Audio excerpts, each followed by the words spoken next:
Next on Fantasy Football Today in 5.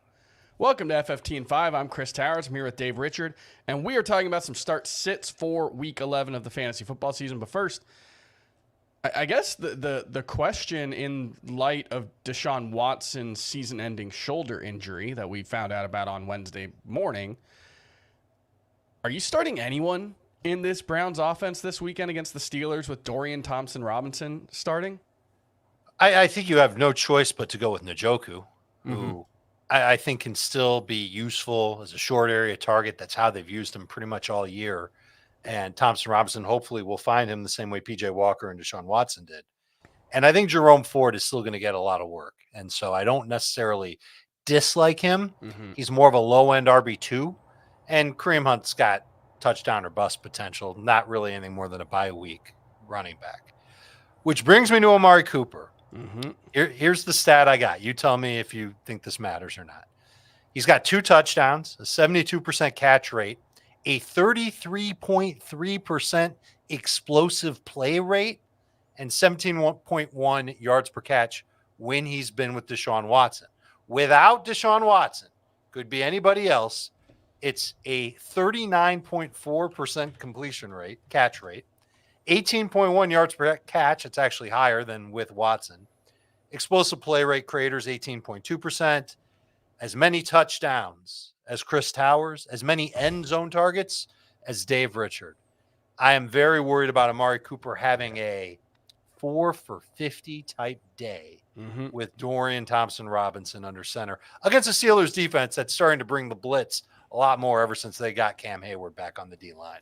Yeah, we've got the last time DTR started for the Browns was against the Ravens, so a very tough matchup.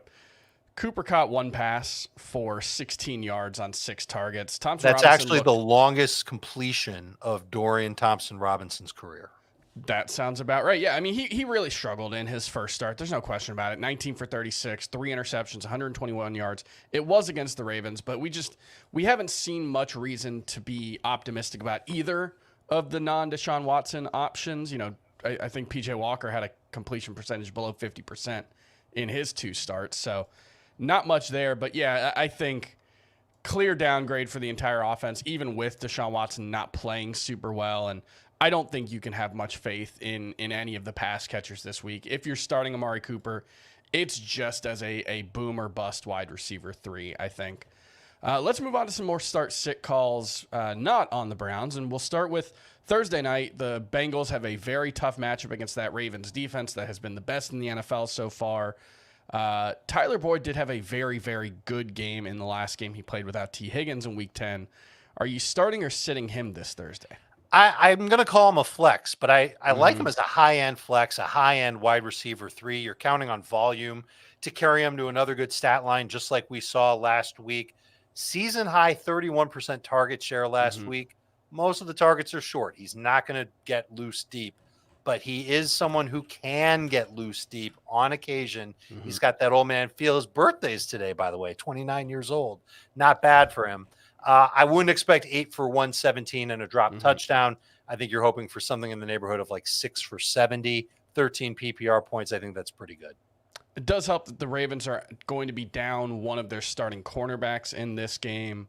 So that's something to keep in mind that should help Tyler Boyd. The only problem with him as a flex is just you don't necessarily want to start a Thursday night player in your flex just because it limits your options in case there's a late week injury. So that's something to keep in mind. But sure, if he was going to be your flex, you could just start him at wide receiver. And, you know, that's what you do. You never want to start your flex players on Thursday night. All right, let's move on to Jaylen Warren, who there was a lot of talk this week. You know, I saw some people, you know, making note of the fact that the Steelers announced Jaylen Warren as a starter in Week 10. Right. It's worth noting Najee Harris played the first 5 snaps. He got the carry on the first play of the game.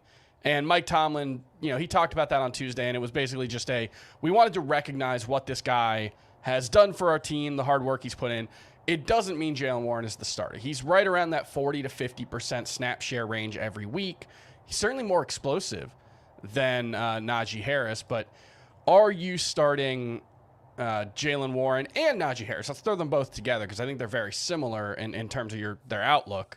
against this very good Browns defense. Yeah, it's not the easiest matchup in the world. Mm-hmm. In fact, it's one of the toughest matchups in the world, but we have seen the Browns defense, when their offense can't get anything going, Mm-hmm. they eventually break. And my guess is that that's what the Steelers are going to do. This is going to be an old school AFC North type of battle where it's just going to go back and forth, low scoring, maybe a lot of field goals if the weather isn't bad. And Mm-hmm. eventually, Najee Harris will break through for a couple of decent runs and maybe a touchdown. Jaylen Warren has given you at least 10 PPR points. What is it now? 5 of his last 6 games and 14 plus in each of his past 2.